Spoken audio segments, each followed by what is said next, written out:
Leuren Moret is an old friend of mine. She's a journalist, a nuclear whistleblower, and she's in California this morning. Before we talk to Leuren, let's watch some disturbing footage from San Francisco.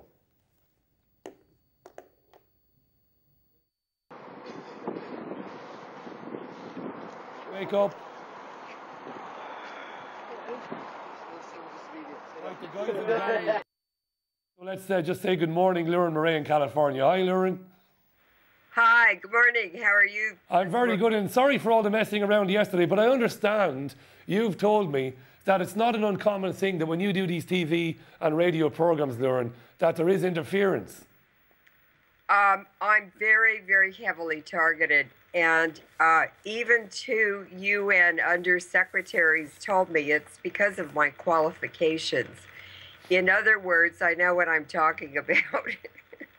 Well, it's sad to hear that, but I'm glad we have you on today anyway. This is an extraordinary thing, and one of the extraordinary things about it is that the National Geographic sent a journalist out there to look at it. She comes back and says, yes, this is the way it is. The National Geographic run it, but nobody else does. That's right. What's going on, Leuren? Well, it did go all over the internet, but not into the mainstream media.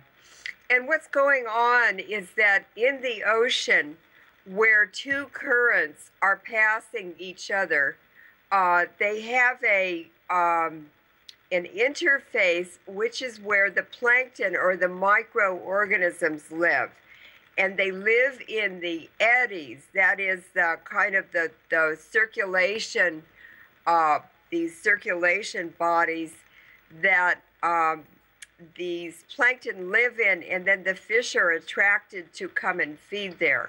And the reason that the fish and plankton are there, plankton are at the bottom of the food chain in the ocean, is because the vortex of this circulation cell causes nutrients from the ocean and the seafloor to come into the water, so there's lots of food there.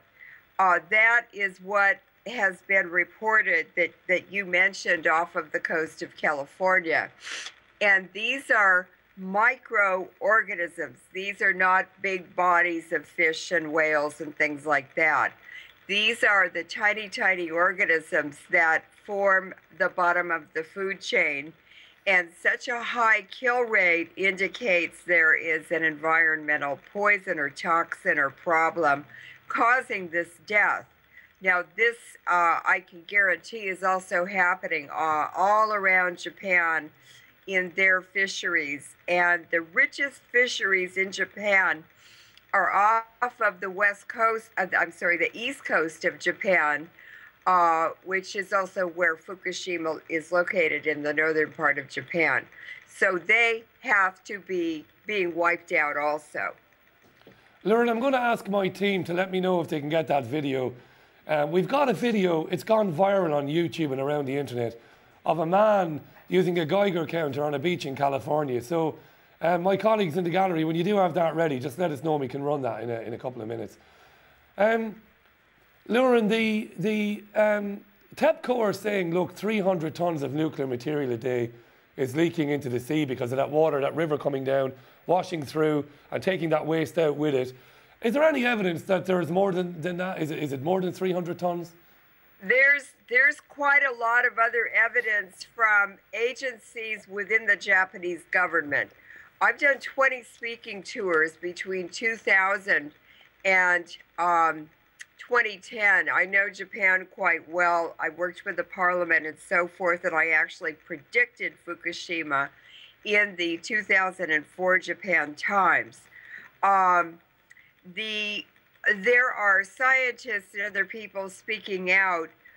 They're angry about it, and they also know that their nation is facing a horrible nuclear crisis and even extinction. So they are speaking out. And the amount of radiation that the scientists are talking about and some of the government personnel is much, much higher than anything TEPCO or any other government has reported. The Russians have also been very outspoken, and they can actually measure radiation from space. So, because of their satellite system. So, the intelligence agencies and the governments are certainly in the know because they have to cover it up. What was really interesting was a comment from a National Geographic commentator who's known as Grammy.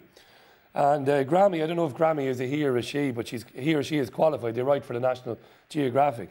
They say that looking at global warming as the culprit for so much dead sea life is absolutely lunacy. It is lunacy, isn't it?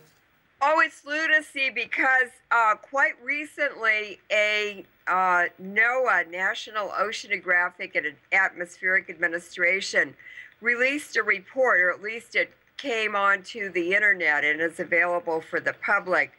And they were taking samples of seaweed, fish, and shellfish in Alaska along the shoreline right after Fukushima. And just within a few weeks, it was already very, very contaminated along the Alaska shoreline. There are reports of polar bears losing their hair and having sores on their bodies. Also, other sea mammals, the fish, there are indications of radiation contamination and visible expression of it in fish. And the shellfish and seaweed are very, very, very highly contaminated, and in some cases 100% that they sampled of particular species are also highly contaminated. Hey, Leuren, let me jump in there and back up what you've just said, because National Geographic are reporting that 24 or more other stations located throughout the Pacific have since reported similar figures. And yet, our mainstream media, our broadsheet news press, is not talking about this, not telling anybody. Well, the media is a corporate operation, a corporate entity, and the corporations own them. So I think we can't trust most of what they say.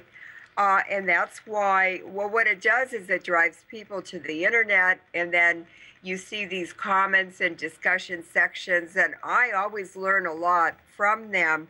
So there are lots of people around the world who are very, very concerned about Fukushima, and they do understand how serious it is. It's over 300 Chernobyls. North America's absolutely toast. And all of the shorelines for the entire planet are or will be contaminated, and the levels will increase. We just simply cannot safely eat anything out of the Pacific Ocean. And as the currents transport this radiation around the planet, the contamination levels will increase. Leuren, we get people calling the program, and not just my program, but other programs here on The People's Voice. And some of our commentators even have said, look, they've said, we think that this is deliberate. Now, I can't bear the thought of that. I really can't. I mean, incompetence I can put up with. Deliberate, Leuren, is this deliberate, this destruction of the seas and the environment? I can't buy it.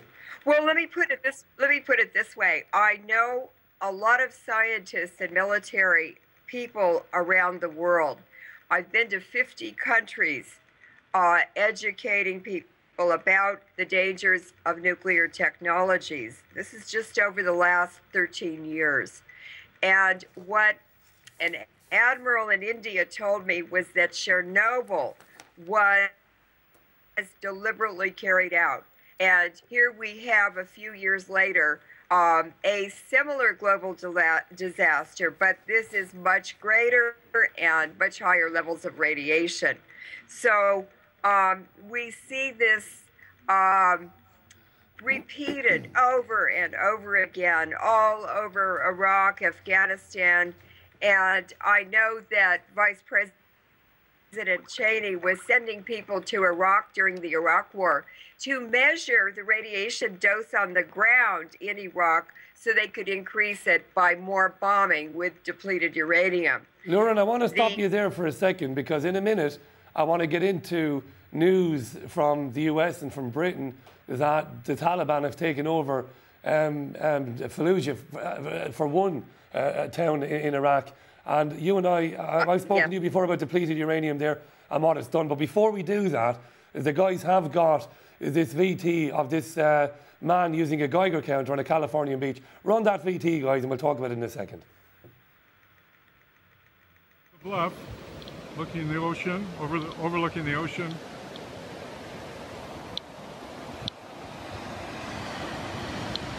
I can't see it very well, but you see it's still reading. Here I am on the beach. There you go. That's sort of the levels we're dealing with here. And I'm standing straight up.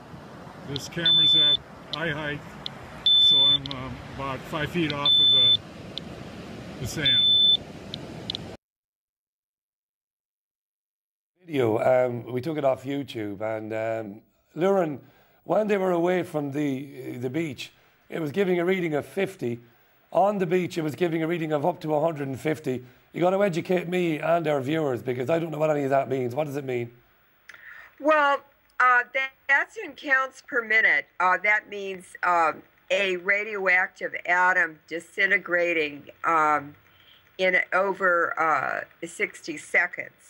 So that's the number of radioactive atoms that pass the Geiger counter.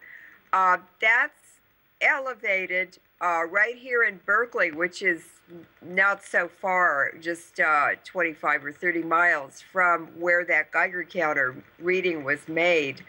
My Geiger counter says about 20 counts per minute, and it hasn't gone much higher than that the entire time that story has been on the air, and that was posted on Christmas Eve. Now, a problem with anecdotal evidence, this is evidence that people just post or put in articles or whatever, is that there is no name or qualifications for this man, and he doesn't show his face in it. So who is he? And I don't have those readings at all here in Berkeley, and we are facing ocean winds every day. So I question how he did the measurements. He was also walking around and not doing it properly. So it's anecdotal evidence, and what we want to do before we completely believe that and become horribly alarmed is to have verification from other places, and I haven't seen that.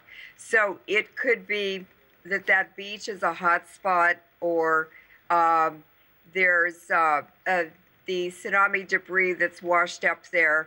But I do also know that the Department of Energy spent a lot of money about 6 months ago doing a grid radiation survey from the airplanes all over that coastal city. It's called Pacifica, all the way over San Francisco and then Berkeley, California.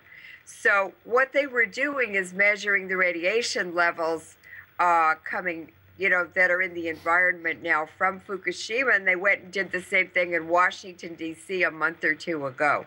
So what they're doing is measuring radiation levels, and we're going to see huge increases that really the west coast of North America should be evacuated. It's going to be a horrendous genocide. It's an extraordinary thing to hear that. I mean, thanks for your honesty about the video. Of course, we don't know who made the video and whether it's valid or not. I knew you'd say that. That's why I didn't say it. But I mean, it's startling to hear you talk about that. I mean, I know when we spoke last, you said that there was some evidence that some people, I mean, you're always honest. You did say you couldn't prove it, but you had been hearing anecdotal evidence that some people were leaving the West Coast already. Now, we'll get into that again another day.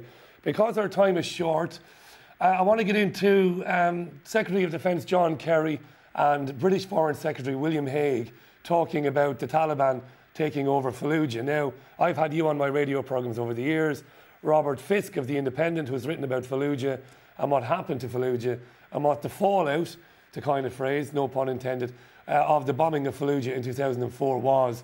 We've seen all those photographs of those children being born with deformities, multiple limbs, missing limbs, facial features not being fully formed.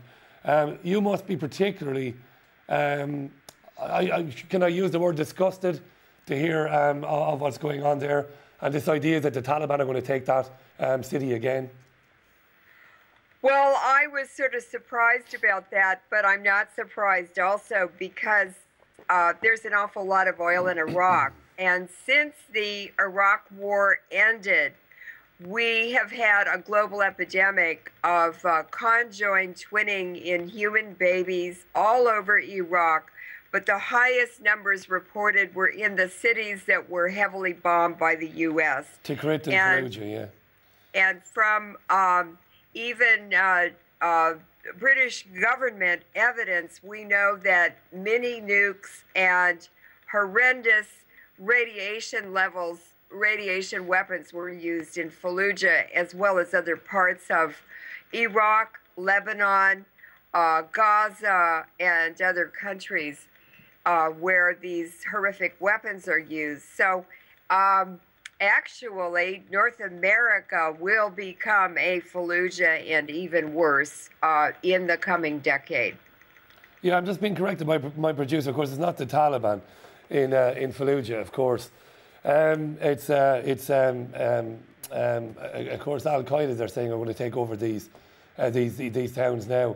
I've seen a photograph. I mean, the photographs are horrendous, and nobody's disputing any of this coming out of these areas. And that's the thing, you know. I mean, as a journalist, you're looking for the other side, and you're looking to put the other side of the argument. There is none. These munitions, while they do immediate devastation, people die, people are blown to pieces, what they leave behind for years and years and years and years afterwards is what you've been talking about. Well, the half-life of uranium, depleted uranium, is 4.5 billion years. So that's the age of the Earth. It takes 40 half-lives, or 40 billion years, before that radiation level really drops to an insignificant amount. And I think humanity is just running out of time. And you know, the thing about it is, the Geneva Convention doesn't cover this, does it? Well, even if it did, we don't have courts that would actually prosecute the perpetrators, and what good would that do when the contamination is already global? I think it's much more positive and helpful to people to look forward and look for answers to how to survive this. And humanity is ingenious when it comes to surviving. If we think of what the heroic Hiroshima and Nagasaki doctors did to keep their patients alive when they had no medical supplies. They used seaweed juice for transfusions to oxygenate people's bodies when they didn't have blood to give them transfusions with. And we also know that miso soup, the Japanese pickle, which you can make at home yourself, brown rice, and umaibashi, which is a salty plum paste they eat in Japan. That diet, it's a macrobiotic diet, has kept people alive and cancer-free in Japan since Fukushima occurred. And the people who were eating Western diet have cancer, thyroid problems, and or have died. Leuren, just to finish, is it are we turning a corner here when we hear Secretary of Defence, Secretary of State John Kerry and William Hague over here saying that insurgents are taking back some of these cities, Basra to create Fallujah. I wonder, is that getting through to people in the United States, and are people less likely to support these sort of incursions again, these wars for profit and the like? Well, Americans have really been isolated since this country formed. We've never had a foreign war on our land. So people just, and Americans don't travel. TV is where they get all their information practically, except now we have the internet. But Americans are fairly ignorant and not aware, and they're not encouraged to investigate what is really happening around them, although there are also a lot of Americans who are aware. But I would say people in other countries are much more interested at a much higher level of sophistication than Americans. I do believe that because of the cascading reports coming in now, high readings on beaches on the West Coast, China and Russia announcing they will not buy any food from the West Coast of America ever again because of the radiation contamination. I think these indicators that are leaking through the internet, if not through, to some extent, the mainstream media, are really waking people up, and I think they're angry, and I think they're really hungry for news. Well, they're getting it here, and they're getting it on your website. Leuren, thanks for taking the call. We'll talk again soon. Have a good day in California. Thanks. Thank you so much, Richie. Always Bye-bye. a pleasure. Leuren Moret there.